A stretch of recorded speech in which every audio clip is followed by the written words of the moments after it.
accompagner le Congo dans l'élaboration de la mise en œuvre du plan d'action de la contribution nationale déterminée des États et la recherche des financements ont été au cœur des échanges le 13 février 2024 entre le ministre de l'Environnement Arlette Soudan-Nono et la délégation de la NDC Partnership. La CDN, c'est la contribution nationale déterminée des États.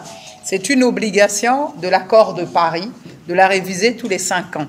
Nous avons eu à réviser la nôtre.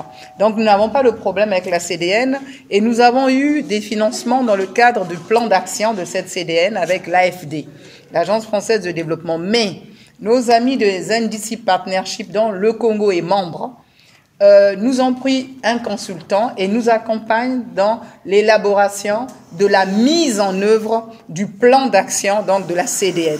Et ils vont également nous accompagner dans le cadre de la recherche des financements avec l'UCN, le PNUD, la GIZ, la Banque mondiale et les autres partenaires à l'occasion de la table ronde.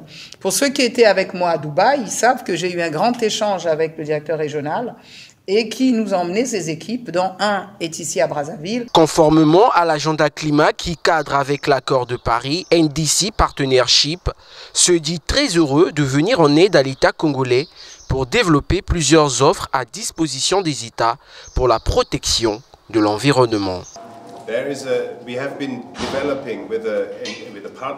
Depuis sa création en 2015, le partenariat a développé, si vous voulez, une méthodologie, une boîte à outils avec un certain nombre d'offres de services qui sont mis à disposition des États.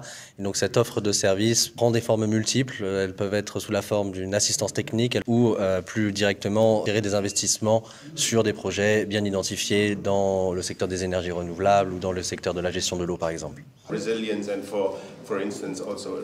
Cette journée de travail a aussi permis au ministre Arlette Soudan-Nono d'échanger avec le directeur de la société Marché Congo, Castrol Nilsson de Souza, sur le projet de construction de la voie reliant le tronçon Itumbi et Mbama.